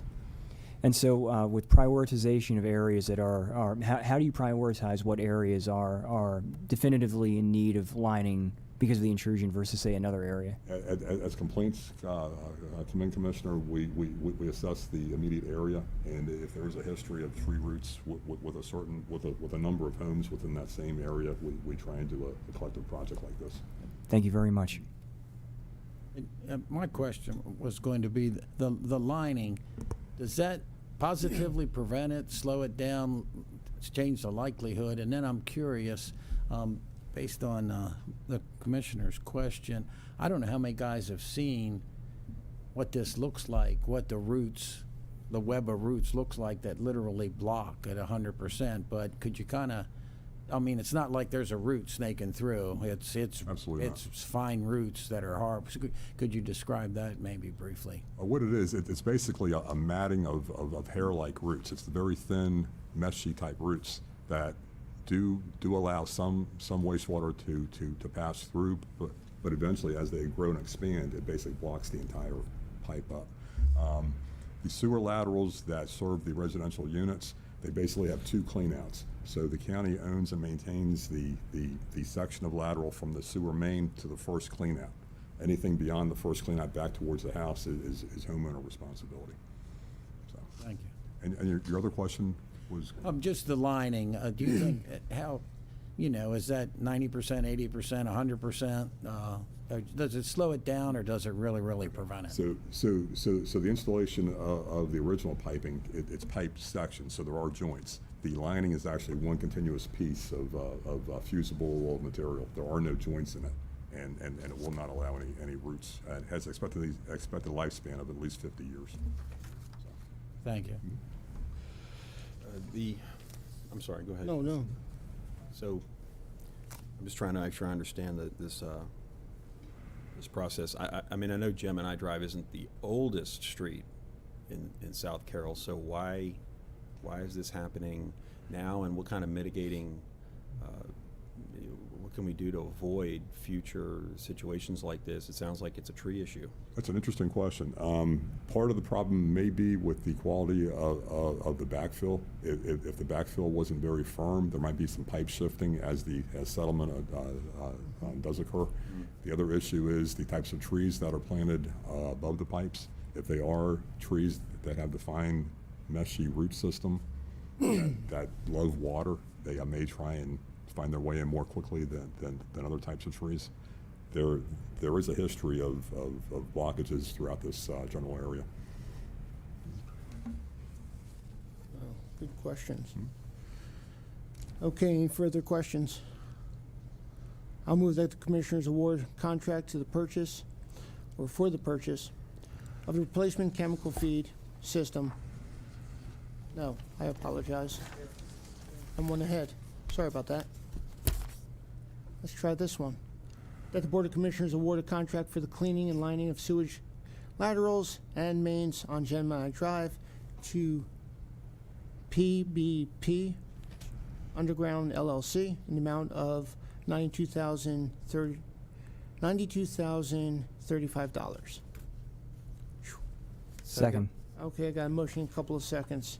Any further discussion? One more quick question. I'm curious of this. I think they're a relatively local company, which is nice. That is correct. How many bids do you get on? This is pretty specialized. So this was a term contractor. So, okay. So we are authorized to go up to $100,000, I believe. I think it's 100,000 or 150, but they're on our term list. They were competitively bid. We do have a list of term contractors that we keep those on, and it's usually at 1 year and then a 4-year additional renewal options that we have. We do encourage the different agencies to solicit quotes from each of the at least 3 contractors. We recommend that just because they've taken the time to submit the proposals to us. But it's not, we don't always have to solicit for quotes based on the fact that they are a term contractor. Okay, so they are a term contractor? They are a term contractor, yes. Good. Mhm. Okay. Any other comments, discussion? All in favor? Aye. Okay. Now let's talk about the Fairhaven Wellhouse Replacement Chemical Feed System. Gentlemen, if I may indulge, I'd like to take a few minutes to talk about the Freedom District Water Service Area in general. That will tie into the Fairhaven Wellhouse conversation very, very easily. The Freedom Water Service, as per this first slide, consists of the Freedom District Water Treatment Plant, 3 water storage tanks, which are Liberty, Martz, and Linton, a booster pump station at the Martz tank that feeds the Linton or the high elevation zone part of the system, as well as the Fairhaven Wellhouse. The water system itself serves the Eldersburg and Town of Sykesville area. There are approximately 8,500 water user accounts on this system. 338 of these are commercial, and the rest are residential. The low elevation zone has a water storage tank overflow elevation of 737 feet. The high elevation zone is about approximately 60 feet higher, and overtops at 795 feet. So there's two distinct areas of pressure throughout the Freedom District, and I'll talk more about that in a few seconds. The next slide does show our Freedom Water Treatment Plant. It's located at the end of Oakland Road on the reservoir. And by agreement with the City of Baltimore, the county both leases the property as well as purchases raw water from the city for processing. I know that's a very delicate sort of topic here in the county, but they do have ownership rights of the reservoir, and we do purchase the raw water from them. The plant has the capacity to process 4 million gallons of raw water into processed water each day, and it currently operates at an average of about 2.1 million gallons per day. That's the draw from the service area. The next slide shows the Liberty water storage tank. It has a capacity of 1 million gallons. It was most recently repainted in 2020, and as I said earlier, it has an overflow elevation of 737 feet. Our next slide is the Martz water storage tank. It's located just north of Piney Run. It also has a capacity of 1 million gallons. It was repainted in 2018. And this also holds the booster pump station that transmits water from the low elevation zone to the high zone and the Linton storage tank. The next slide does show our Linton storage tank. It's located across from Century High School, and it's programmed to be repainted in 2025 or 2026. Has a capacity of 500,000 gallons. And it's also the location for our bulk water facility where commercial haulers and water tankers draw water off. The next slide shows our Fairhaven Wellhouse site.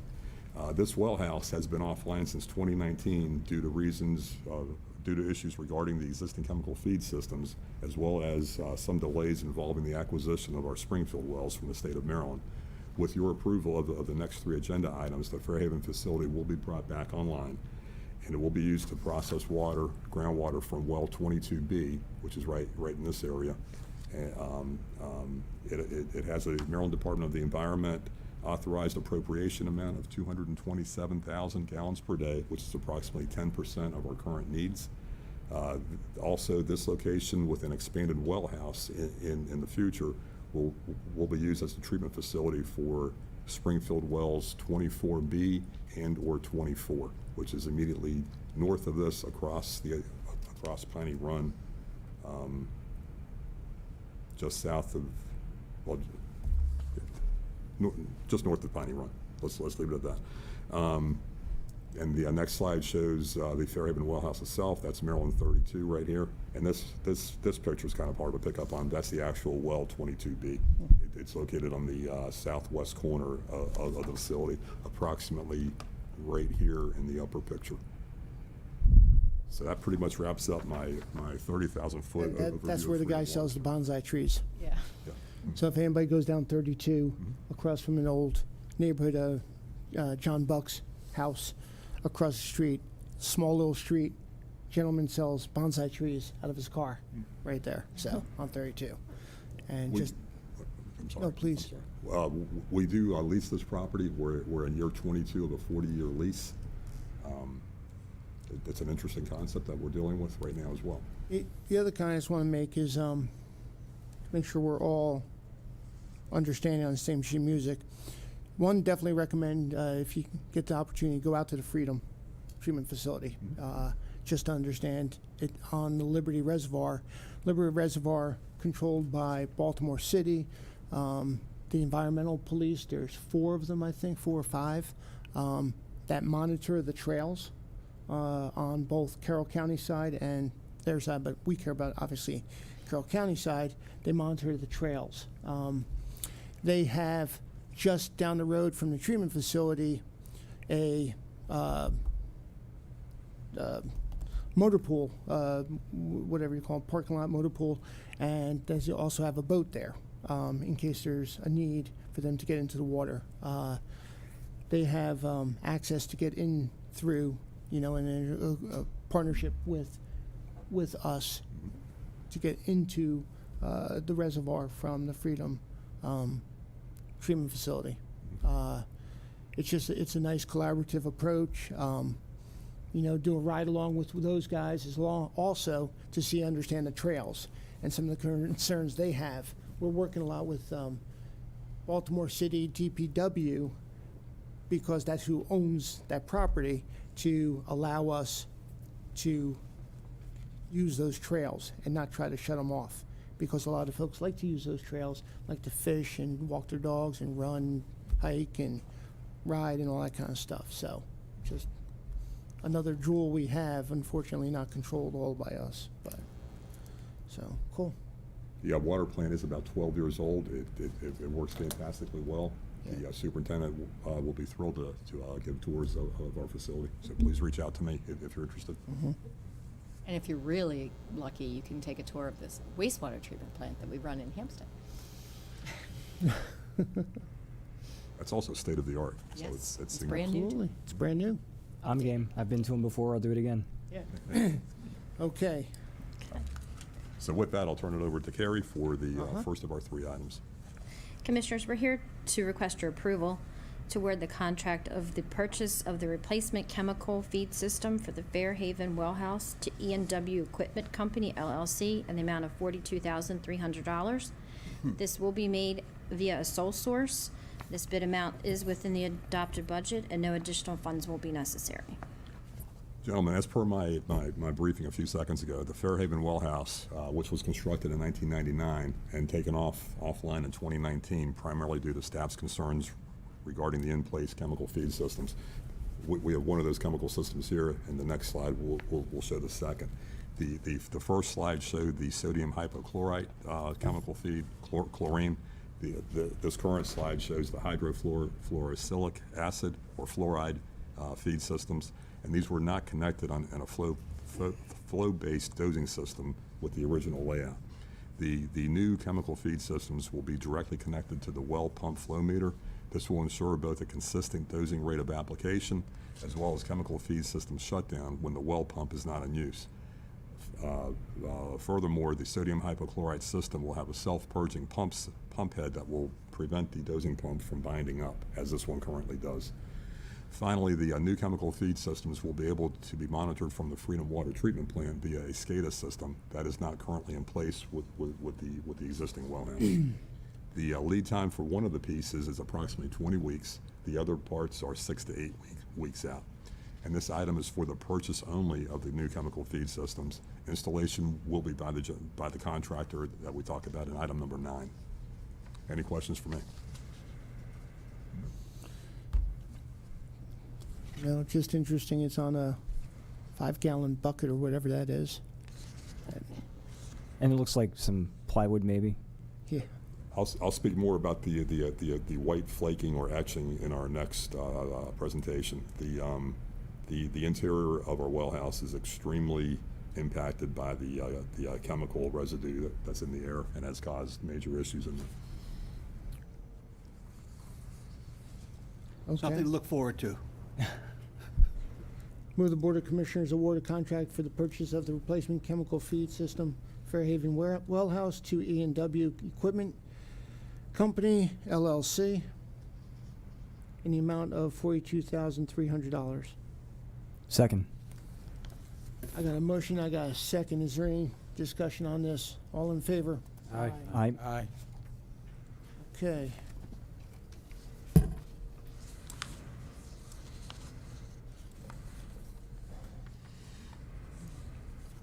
Our second item. Commissioners, our second request is requesting your approval to award the contract for the purchase and installation of the replacement control panels for the Fairhaven Well House to IMACS Incorporated in the amount of $54,259.07. This award is also being made from a competitively bid term contract. The bid amount is within the adopted budget and no additional funds will be necessary. Gentlemen, I have 3 slides that show the age of the existing control panels. The first one is the one that's in the best shape. There is some rust at the bottom here. The second and third ones show major rusting and chemical etching. The interiors of these control panels appear the same as the exterior. They are in very bad shape. So the control panels are essentially the brains of our well house. As the name implies, everything within the well house is controlled by the various 3 panels. The panels have been heavily etched and corroded over time. The new control panels will be constructed of stainless steel. They will have a much longer lifespan to them, but they too will indeed be impacted by chemical etching as they age. This item includes the furnishing, installation, programming, testing, and training for the replacement control panels. These panels will also be able to be monitored from the Freedom Water Treatment Plant via the SCADA system that I spoke about previously. The contractor, IMAX, is one that the Bureau uses often, and they have they have a very good working setup with us. They respond to many needs at our water treatment plant during off hours as well. So, any questions? How many similar situations regarding some of this hardware and electrical work exists throughout the county? I mean, I'm assuming you're keeping up with the various well houses that are not part of the municipalities and yes, have them on a schedule. We have for the Freedom District, we have the Fairhaven Well House, which we're trying to bring back online. We have the Raincliff Well House, which you'll hear me talk about as the months go by. We also have 2 smaller systems in your district, Commissioner Vigliotti, in Pleasant Valley and in Bark Hill. They each have their own set of control panels as well. So we have to keep an eye on those, and we are. We also have 23 wastewater pumping stations that each have their own control panels. Some of those are very aged. You'll hear me speak about several of those in the upcoming months as well. We've had recent issues with the Carroll Highlands pumping station that the previous board gave approval for some major changes to them. And also the 2 big treatment plants, the water treatment plant and the wastewater treatment plant, have some major control panels that we keep a close eye on. For the towns and the people like me who live in the towns,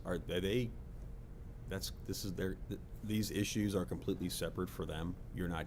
That's correct. We have the Freedom Waters District, the Sewage District, the Hampstead Sewage area, as well as Pleasant Valley Water and Sewer, and Bark Hill Water. And the other parts within Carroll County are on the towns and cities. It's on them. Thank you. It's a lot. Yeah. Motion, I'm sorry. I apologize, just real quick. How old is this? That's been replaced? It was built in 1999. It's about 22, 23 years old. We're in year 22 of a 40-year lease. Okay, thanks. Go, please. Motion to award a contract for the purchase and installation of the replacement control panels for the Fairhaven Well House to IMAX Incorporated in the amount of $54,259.07. Second. I got a motion, got a second. Any further discussion on this? All in favor? Aye. Okay, let's talk about the Fairhaven Well House removal and/or installation of various components. Commissioners, our final request will be for your approval to award a contract for the removal and installation of various replacement components for the Fairhaven Well House to Mid-Atlantic Utilities Incorporated in the amount of $28,060. Mid-Atlantic Utilities is one of our competitively bid term contractors. This amount is within the adopted budget and no additional funds will be necessary. Gentlemen, this item is basically a catch-all for the removal and/or installation of all the parts of the well house that were not spoken about in the previous two items. The county is basically serving as the general contractor for this project, so we are seeing a major cost savings by doing so. The scope of work is summarized on the briefing paper and includes the removal and/or installation of the smaller panels and controls, removal of existing chemical storage tanks, the installation of chemical feed pumps, the removal and replacement of an exhaust fan, which is pictured right here, the thermostat and eye wash station. That's our eye wash station here. You can tell by the floor it's in pretty lousy shape. Installation of new chemical feed lines, a sample tap, pressure gauge assembly, air release piping, and finally the installation of a new 4-inch flow meter. The contractor for this work, as Carrie said, is Mid-Atlantic. They are a term contractor as well. They have been involved with many of the Bureau's projects over my tenure here, and it is a name that you will see frequently for a wide variety of projects. The work that they do for us is outstanding. Any questions for me with respect to this?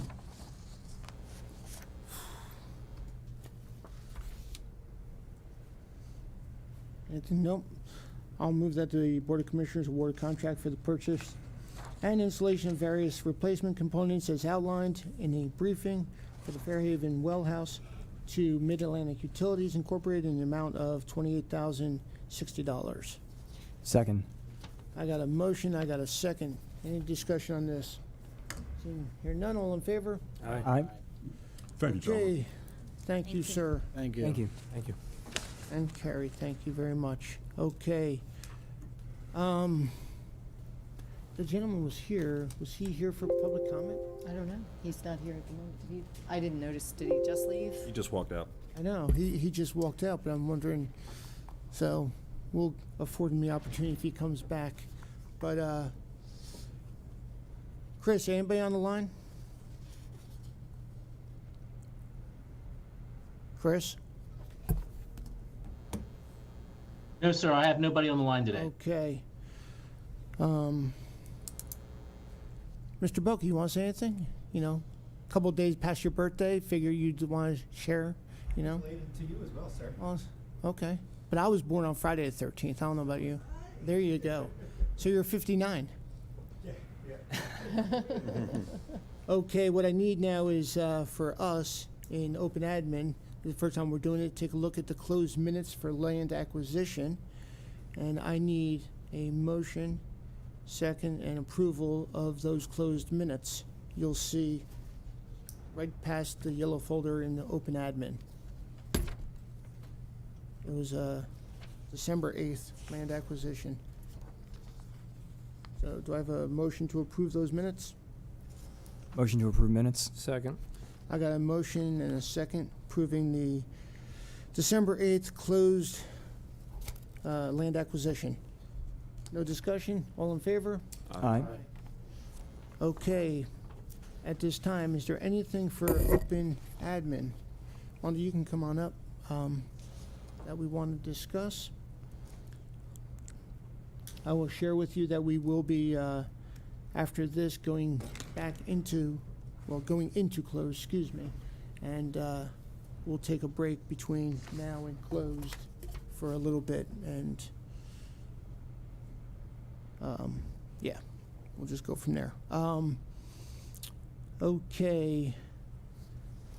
Agendas. Monday, December 19th. Wow. There's a meeting with Commissioner Vigliotti, but I believe it's Commissioner Vigliotti and Commissioner Gordon, correct? That is correct, yes. At 9 a.m. with Eileen Green, and it'll be held in the conference room, room 300. On Tuesday is a change in the schedule. It was earlier, but now it's at 11:30. On Tuesday, December 20th, the Senior Inclusion Program Holiday Luncheon over Westminster Senior Center.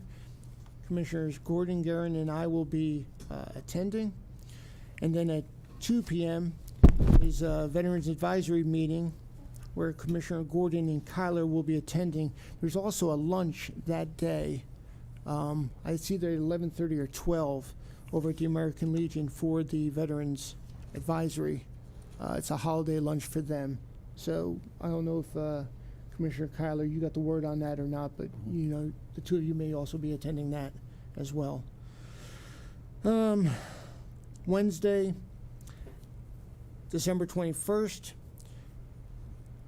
there's a Carroll County Employee Holiday Luncheon over at the Shipley Arena. Currently, I got Commissioner Kyler and I attending. If there's anyone else, just let us know. And then at 5 p.m. on the 21st is the Carroll Community College Board of Trustees meeting. I'm attending? No. Wasn't that last night? Yes, The that was 21st. last night. Yeah, that's. There isn't another one, is No. there? And they're skipping January. Yeah, okay, so I'm not attending that. However, there is, and please get the details, a Board of Education budget meeting on the 21st that I will be attending. I just don't know the time. 3 o'clock. 3 p.m. And then at 7 p.m. on Wednesday, December 21st, Commissioner Guerin will enjoy attending the Emergency Services Advisory Council. Actually, there will not be a meeting in December. There will not be a meeting in December. Okay. Well, so then you won't enjoy. We will not So enjoy. I won't enjoy the meeting, but I will enjoy the one in January. Okay, on Thursday, December 22nd, will be an open session, 9 a.m. And, we're going to consider reappointing Jennifer Hobbs as tax collector. I can almost guarantee it's a 99.99, but that's okay. Installation of lighting in Cape Horn Park, Mr. Deggetts will discuss. Purchase of a 4,000-gallon vacuum tank from DPW, and then approval to proceed with the purchase of furniture for the Charles Carroll Community Center project, and DPW will be discussing. I expect there may be a few other things to be added on the 22nd, but we'll see. On Friday, the 23rd, the county offices will be closing at 12 p.m. And Saturday, nothing scheduled. And Commissioner Gordon has the Christmas podcast on Sunday, December 25th. Going to the 26th, the county offices will be closed in observance of the day before Christmas. Isn't that Boxer Day? Isn't that what they call Boxing Day or Boxer? That's British. I don't know when Boxing Day Yeah, I know. is. It's around Christmas, but I'm not Isn't sure it like the when day it is. after? I think it is. Boxing Day? I think is it Canada? Or there's somebody who's something on the 26th. It's the British. It's England. I don't know. Boxing Day, it was named because the servants got a chance to exchange their right. presents after the Right. And it was Manor House the party day the after. before. It was the, Yes, the the day December after. 26th. I know these things. Come on now. Or St. Stephen's Day, if we want to really. Wait a beat second. this. Actually, it's also Hanukkah's. I think that's the last day of Hanukkah. Also, is December 26th. I thought Canada did something on the 26th too. Well, I'm sure some of them celebrate Hanukkah, but I don't know. Okay, Tuesday, December 27th, 28th, 29th, 30th, 31st. We have nothing on the calendar. And January 1st, we will have a Happy New Year, and Commissioner Guerin will bring us into 2023 with the podcast. Okay, wow. That's a agenda that, don't see often.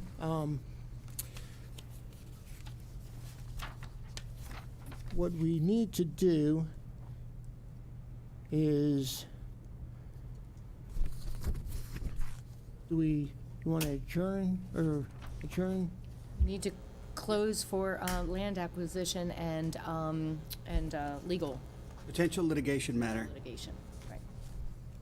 Okay, so what we need is a motion to close for land acquisition And potential litigation and matter. potential litigation matter. Right. Okay, I guess I just made that motion. Is there a second? Second. Okay, I got a motion, I got a second. All in favor? Aye. Okay. What? Well, then you need to Oh. recess. I apologize. Okay, take that back. And then I need a motion to recess or adjourn? Adjourn, sorry. Adjourn. Motion to adjourn. I've been I doing that like long enough. recess. Okay. Is there a second to motion to adjourn after all that? Okay. All in favor? Aye. Okay.